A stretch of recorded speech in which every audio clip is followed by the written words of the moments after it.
Hello, welcome to Chapter 5 Strategic Management under our course Organization and Management Concepts. So, in the previous chapter, we learned how managers make effective decisions, from identifying problems, evaluating options, and choosing the best course of action. Now, we'll take a step further and look at how these decisions come together to form a strategy, the overall plan that guides an organization towards its long-term goals.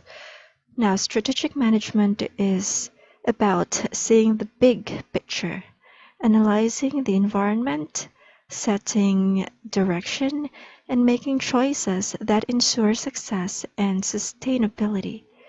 So, as future information systems professionals, you'll see how technology, planning, and leadership all connect through strategy. So, let's dive in and discover how smart strategies shape successful organizations. Now that we've introduced the strategic management, let's look at our learning objectives for this chapter. So after this lecture, you should be able to describe the steps in the strategic management process, from setting goals to evaluating results, then identify key tools used in strategic analysis, such as SWOT, PEST, Porter's 5 forces, and we will also learn about understanding how strategies are formulated and implemented. Then we will recognize how strategic control helps ensure long-term success and continuous improvement. Now, let's begin with the concept of strategic management. Strategic management is the process of making and implementing long-term decisions that determine the overall direction of an organization. It ensures that every part of the organization, from top management to employees, work together toward a common vision. Now, according to Fred David, strategic management is the art and science of formulating, implementing, and evaluating cross-functional decisions that enable an organization to achieve its objectives.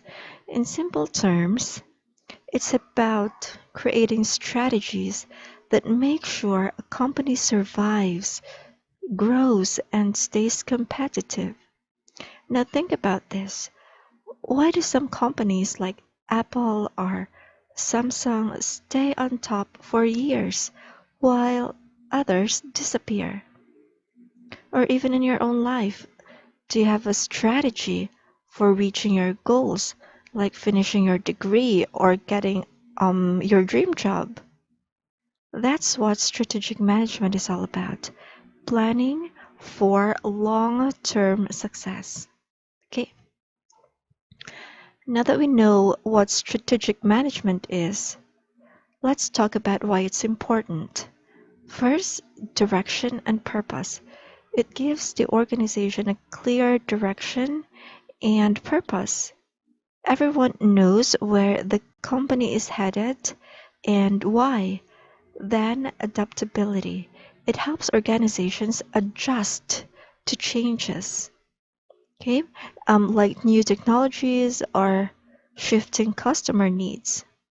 Then another reason why it's important is resource allocation. That means it ensures better use of resources like time, money, and people to reach goals efficiently. Also, another reason why strategic management is important is innovation, because it encourages long-term thinking and innovation, helping companies stay creative and future ready. Now, another reason is competitive edge.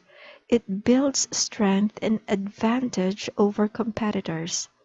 Okay, so now let's look at some examples, some real examples. Apple uses strategic management to keep innovating and lead the tech industry. Jollibee expands globally while adapting its menu to local taste. Okay, wherever Jollibee is in the world, it applies or it adapts to local taste. Okay, then we have Netflix transformed from DVD rentals to streaming and original content through smart strategic evolution. So remember, when organization thinks strategically, they don't just survive, they lead and grow. Now let's look at strategic management process. Strategic management follows a systematic cycle. Let me just grab my pen. Okay, so again, it follows a systematic cycle.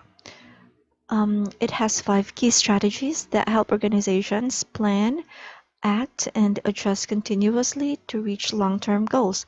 First is environmental scanning. Um, in environmental scanning, managers analyze both internal and external factors. Why is it important? Because it helps identify opportunities and threats early. Then the second one is strategy formulation. This is the stage where plans and strategies are created based on what was discovered. Okay? Then we have strategic or strategy implementation. This or the plan is turned into action. Okay? So in the environmental scanning, it is where managers analyze both internal and external factors. In the strategy formulation, it is where plans and strategies are created, and in the implementation, it is where the plan turns into action. In the evaluation and control, managers review performance and make changes if needed based on what happened or what is the result of the implementation. Then there's continuous improvement, the last stage. The process never stops. Organizations keep learning and adapting. Okay, so let's remember that strategic management is is not only planning once; it's about constantly improving to stay competitive. Then we have the explanations for each stage. This step one or environmental scanning, involves analyzing both the internal and external environments to understand where the organization currently stands. Internal analysis looks at the company's strengths and weaknesses. Okay? Um, it's like looking into their resources, the skills of their employees, finances, and culture. Now, if you were managing a small business, would you consider your strengths? Maybe great customer service or creative marketing. Okay, then we have the external analysis that focus on opportunities and threats. Okay, the internal is on the strengths and weaknesses, external is on the opportunities and strengths. Things outside the company such as competition, laws, economy, and new technology that you cannot actually control as compared to the internal factors. So, have you noticed how new applications or trends can quickly change what businesses need to do to stay relevant? For example, Starbucks studied local coffee culture, customer preferences, and competitors before expanding into a new country. That's smart environmental scanning in action. So, before making a big decision, managers always scan the environment first to plan wisely and act confidently. The second step is strategy formulation. After understanding the environment, organizations start creating strategies to achieve their goals.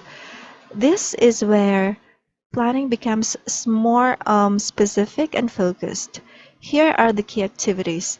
Set the mission and vision statements. That means you define what the organization stands for and where it wants to go. Then you establish long-term objectives. You set targets for growth, profit, or market share.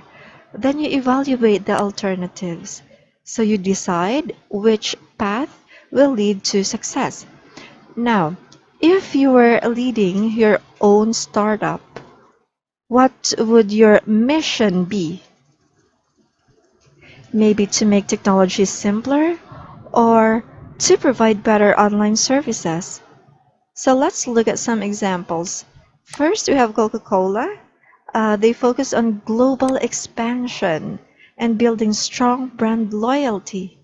Okay, so that's their strategy. Then we have Samsung. Invest heavily in research and development to stay a leader in innovation. So strategy formulation is all about deciding the best way forward, choosing how to win before the game even begins. Now, the third step is strategy implementation. This is the action stage where all those plans finally turn into reality. Okay, it's not only planning and anymore, it's about doing. Okay, so it involves several key activities. First is assigning responsibilities and roles. That means making sure everyone knows what to do. Then allocating resources like budget, manpower, and technology. Third is communicating and motivating employees, like keeping everyone informed and inspired. Then building a supportive culture. That means creating an environment where strategies can succeed. Now, here's a question. Have you ever made a plan, like organizing an event or a project, and then you had to assign tasks and manage people to make it happen? That's implementation in action. Okay? For example, Toyota implemented its lean manufacturing system, okay, by training employees, restructuring production lines, and promoting efficiency at all levels. So let's remember that even the best strategy means nothing unless it's effectively implemented. For the fourth step, we have strategy evaluation and control. This step ensures that the chosen strategy is working effectively. Okay? Even the best plans need regular checking to see if they're really delivering results. So managers do this by measuring performance using indicators like sales, market share, or ROI or return on investment. Okay. Another is comparing actual results with goals, asking, are we meeting our targets? Okay. Then identify deviations and make corrective actions. That means making improvements when things don't go as planned. Okay, so have you ever set a goal like saving money or improving your grades? And then checked your progress after a few weeks. So that's your own version of evaluation and control. Okay, for example, when Facebook, now Meta, noticed declining engagement, it adjusted its strategy, develop developing the metaverse and focusing on new digital experiences. So let's remember that evaluation and control keep the organization on track. It keeps the organization adaptive and continuously improving.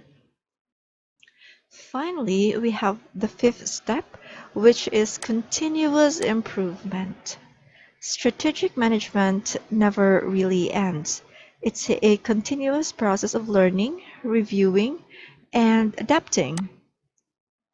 Organizations must constantly adjust and innovate to stay relevant in a fast-changing world.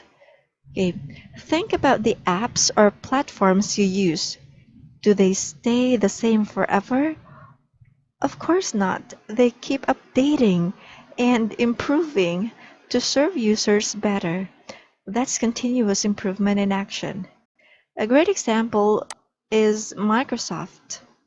It started mainly as a software company, known for Windows and Office, but it continuously evolved into a cloud-based service provider like Azure and Teams. Through constant renewal and innovation, Microsoft stayed competitive and future-ready. Not only Microsoft, so we also have um, Amazon, which started as a bookstore, and now it also have a it's also a cloud-based provider. Their AWS or Amazon Web Services, and it also have space exploration uh, strategies and businesses like the Blue Origin. So remember, in strategic management, success isn't about one great plan. It's about continuous growth and adaptation. Now that we have discussed the strategic management process, let's explore the tools that help managers make smarter decisions. Okay, to understand both the organization and its environment, managers use analytical tools. Okay, these help them see the big picture before creating or adjusting strategies. Here are the three most common tools: the SWOT analysis, PEST, and Porter's five horses model. SWOT analysis is used to assess internal strengths and weaknesses and external opportunities and strengths.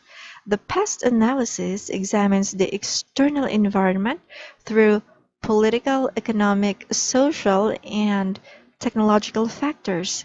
Then we have the Porter's five forces model, which analyzes industry competition and profitability by looking at competitors, suppliers, customers, and market dynamics. Now, have you ever compared your own strengths and weaknesses before applying for something, like a job or competition? That's your personal version of a SWOT analysis. So these tools give managers a clear view of where they stand and what strategies will help them succeed. Let's start with one of the most common strategic tools, the SWOT analysis. It stands for strengths, weaknesses, opportunities, and strengths. Strengths are the internal capabilities that give an advantage. For example, some of a company's strength is a strong brand name, okay, like Apple or like Tesla, or skilled employees. Then weaknesses, that's an internal limitation or areas that need improvement, like outdated systems or lack of funding. Opportunities are external chances for growth, such as emerging markets or new technologies. Now threats are external risk that could harm success, like new competitors or economic downturns. Okay, if you think about yourself as a student, what what's your biggest strength and one area you would like to improve? So that's your own mini SWOT analysis. By using SWOT, managers can match their strengths with opportunities and prepare for weaknesses and strengths. Now, let's look at a simple example of a SWOT analysis. Imagine a local coffee shop that wants to grow its business. Okay, the strength is high quality coffee beans and loyal customers who keep coming back. The weakness is limited marketing research. Not enough people outside the area know about them. Opportunity, the rise of online delivery platforms that can help them reach more customers. And threats, are entry of international coffee chains offering strong competition. So, if you owned this coffee shop, how would you use your strengths to take advantage of those opportunities? Maybe start online promotions or partner with delivery apps. So this what helps the business identify how to use strengths and seize opportunities while minimizing weaknesses and threats. That's the key to smart strategic decision. Next, let's talk about another important tool, the PEST analysis. PEST examines the macro environmental factors, okay? The big external factors that influence a company's performance. It helps managers understand what's happening outside the organization. So let's try to break it down. P for political, E for economic, S for social, and T for technological. Political includes laws and government policies like taxation, um, trade regulations. For example, changes in import rules can affect product pricing. Okay, then we have economic, looks at growth, inflation, and income levels. Things like exchange rates of purchasing power that impact sales. Okay, social focuses on demographics, culture, and lifestyle trends. Think of how health conscious consumers now prefer organic or plant based food options. Then technological covers innovation and automation, such as the rise of the internet, AI, and mobile apps that changes how we live and work. Now, can you think of a business that changed because of technology? Maybe food delivery apps or online shopping. So that is past in real life. Okay, let's look at a real life example of pest analysis, Grab in the Philippines. So before expanding, Grab carefully analyzed the country's environment using pests. Let's see how. Political, they studied transportation and ride hailing regulations, okay, to make sure operations were legal and compliant. Then economic, they saw an expanding middle class and growing demand for convenient mobility. That's a perfect opportunity. Social, Filipinos love using smartphones and value convenience, right? So which match Grab's service model perfectly. Technological, the rise of mobile payment systems like GCash, Paymaya, and digital maps made the app easy to use and efficient. So, have you or someone you know used Grab because it's just faster and easier than commuting? That's exactly how understanding the environment gives business an edge. Through past analysis, Grab aligned its strategy with Philippine market conditions, turning insights into success. Now let's move on to another important strategic tool, the Porter's Five Forces model, developed by Michael Porter. Okay, this model helps managers understand the level of competition in an industry and its profit potential. So, Porter identified five forces that shape competition. First is the rivalry among existing competitors, then the threat of new entrants. So there are a lot of versions to this five forces model, but they are just the same. Okay, so the rivalry among existing competitors. We have the internal competitor or competition or rivalry. Then we have the threat of new entrants. Then we have the threat of substitute products or services, the bargaining power of suppliers, and the bargaining power of buyers, okay, or the customers. Now, think about your favorite milk tea or fast food brand. Why do some stay on top while others close down? So that's Porter's five forces at work.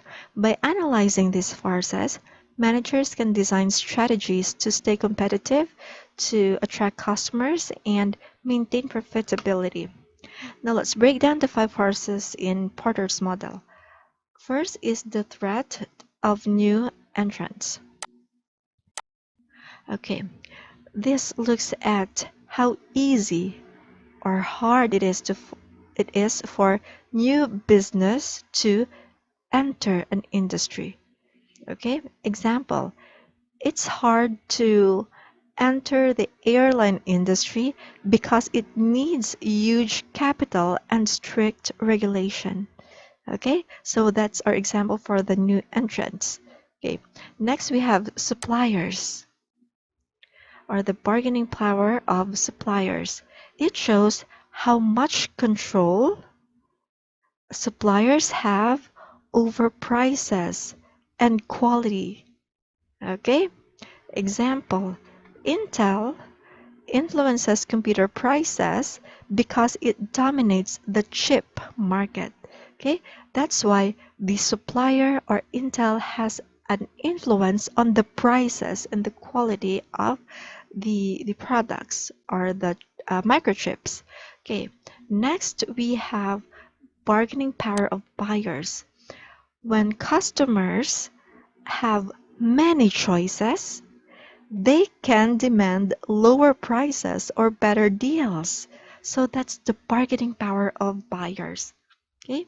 For example, in e-commerce sites like Shopee, the most common one, Lazada, TikTok Shop, buyers have high power because they can easily switch brands. Then we have the threat of substitutes. So these are alternative products that can replace what you offer. Okay, so the alternative products. Example, streaming services like Netflix replacing cable TV. Okay, so that's alternative. Okay, alternative to cable TV is Netflix. Okay, then we have rivalry. Rivalry among competitors, this measures how intense the competition is within the industry. For example, think of fast food chains like Jollibee, McDonald's, KFC, always competing for market share. So these are the our description and examples to explain Porter's five forces model. Okay, so understanding these forces helps companies create strategies to stay strong and profitable. Okay, now let's apply Porter's five forces model to a real example, the fast food industry. High rivalry. There are so many company are competing brands like Jollibee, McDonald's, KFC, Burger King, all fighting for market share. Competition is intense. Then we have the low entry barriers. It's fairly easy for small food stalls or new local chains to enter the market. You don't need millions to start a burger or milk tea business. Then high buyer power. Customers have a lot of power because they can easily switch brands based on price, taste, or even mood. Okay? Then threat of substitutes. People can always choose home cooked meals or order through delivery apps instead of dining in. So all these forces, in our example, the fast food sector, shape how fast food businesses compete every day. So by understanding these forces, managers can make smarter decisions or smarter choices about where to compete and how to win. Okay? Where to compete and how to win. Okay? In this crowded industry. Okay, now after analyzing everything through SWOT, PEST, and Porter's five forces model, managers must now make strategic choices. This stage is all about deciding the direction and organization will take and how it will compete in the market. So, managers ask these three key questions. What business are we in? Defining the organization's purpose or core activity. Where do we want to go? Okay, setting the long-term goals or visions for the future, and what strategies will help us get there. Okay, that means choosing the best path to reach success. Now, if you were to start your own tech company, how would you answer these three questions? Thinking about that helps you understand the power of strategic choices. So, strategic choices is where planning becomes direction, turning analysis into a clear plan for growth and competitiveness. Now, let's talk about the levels of strategy within an organization. Strategies exist at different levels, each with unique focus, but all working together toward one common goal. First, we have the corporate strategy. This focuses on the overall direction of the company. For example, Jollibee expanding internationally to reach new markets. Then we have the business strategy. This level answers how to compete. Okay? How to compete within a specific industry. For example, Apple focuses on differentiation, offering innovative, high-quality products that stand out. Then we have the functional strategy. This is about how each department supports the overall goals. Okay? That's functional strategy as the term itself says. For example, HR or the HR department aligning recruitment and training with the company's vision and culture. Now, can you imagine how chaotic a company would be if each department followed a different strategy? So that's why alignment is so important. Together, these three levels, corporate, business, and functional, make sure the whole organization moves in the same direction towards success. Now that we know the levels of strategy, let's look at the different types of strategies organizations use. Companies choose strategies depending on their situation and goals. Let's go through the main types. First is growth strategy. Expanding products, services, or markets. For example, Jollibee entering new countries to reach more customers. Then we have stability strategy. That means maintaining the current position while improving efficiency. For example, a local bank focusing on upgrading its digital services instead of opening new branches. Then we have retrenchment strategy. That means reducing operations to recover or refocus. For example, Nokia downsizing to concentrate on software and network technology. Then we have combination strategy. That means using more than one approach at the same time. For example, Disney expanding its streaming business while closing physical stores to cut costs. Now, if you were running your own business, which strategy would you choose? Growth, stability, retrenchment, or combination. These strategies help organizations adapt and stay competitive in a constantly changing environment. Now, let's analyze a real-world example of strategy in action. Shopee's rise to market dominance in Southeast Asia. The objective is market entry. Shopee aimed to rapidly capture market share across countries like Indonesia, Malaysia, Philippines, starting in 2015. It focused on a mobile-first platform and a user-friendly C2C marketplace, that is, consumer-to-consumer marketplace. Then, the approach is pricing tactics. Shopee used aggressive cost leadership. That means offering low prices, big discounts, and high subsidies. Instead of short-term profit, it focused on long-term growth and localization. Then actions is campaign and logistics. It launched massive flash sales, fun features like Shopee Shake and free shipping promotions, plus it built its own delivery network, the Shopee Express, to improve speed and reliability. Now, the result is competitive positioning. By quarter four of 2021, Shopee dominated the region, capturing about 55% of Southeast Asia's e-commerce market, surpassing Lazada. Now, a question.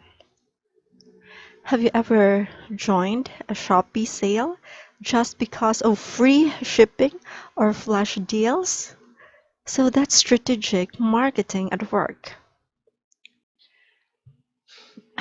Now let's talk about the next stage, the strategy implementation.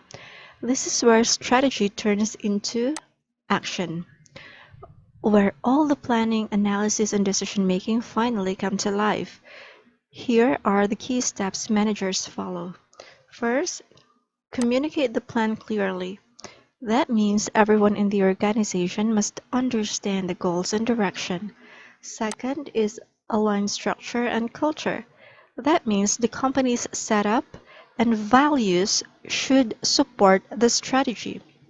Third is allocate people and resources. That means assigning the right people, budgets, tools to make things happen. Fourth is motivate and reward performance. That means encourage teamwork and recognize success to keep everyone engaged. Now, have you ever been part of a group project where good communication and teamwork made things run smoothly? So that is implementation in action. For example, Tesla builds gigafactories.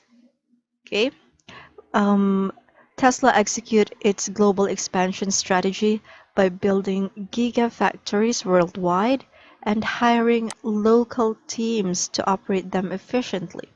So let's remember that a great strategy only works when it's effectively implemented. And finally, we have strategy evaluation and control. This stage that everyone and or keeps everything on track. So even the best strategies need constant monitoring and adjustment to make sure the organization is moving in the right direction. Here's what managers do. Managers measure results using KPIs or key performance indicators. How do you know that you're performing well? So you're using the key performance indicators such as sales, profit, or market share. Then you compare the actual results with goals. Okay. Um, this is done to see if the strategy is working as planned.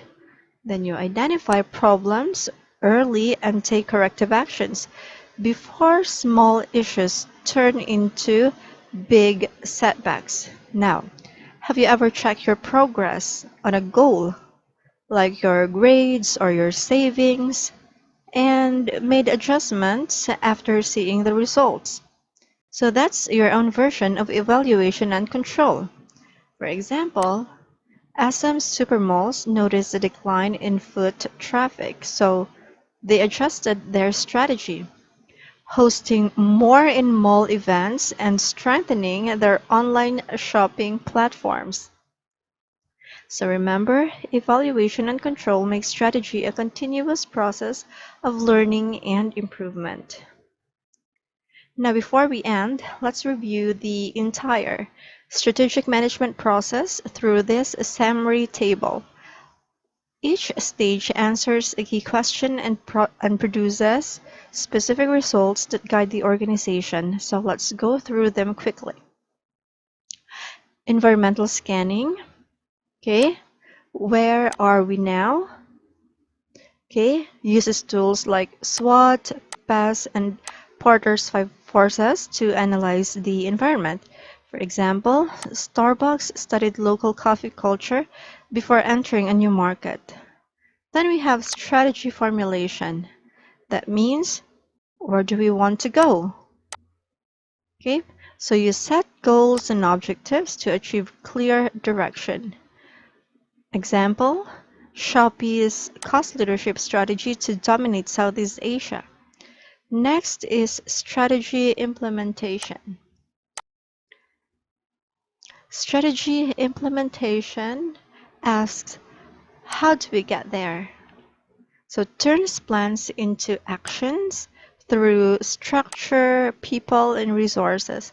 Example, Toyota's lean manufacturing system for efficiency. Then evaluation and control. Are we succeeding? Okay, so measures performance and makes adjustments when needed. Okay, so example is as supermalls improving market or marketing after drops in foot traffic. So let's remember that strategy is not just about planning, but it's about acting, it's about monitoring and improving continuously. Now before we end, here's one final insight about strategic management. Strategic management is like navigating a ship. The captain must know three things. Okay, where they are, their current position, where they're going, that means their goal or destination, and how to get there, their strategy or plan of action. So without a clear strategy, even the strongest organization can drift off, just like a ship without direction. And here's something to reflect on. If you were the captain of your own ship, your career, your life journey, do you know your destination and how you'll get there? So that's your personal strategy. So remember, in business and in life, strategic management gives us direction, gives us purpose, and control to reach success. Thank you so much for your time and for listening. I hope you learned something valuable from this chapter. See you in the next lesson and always keep thinking strategically. God bless us all.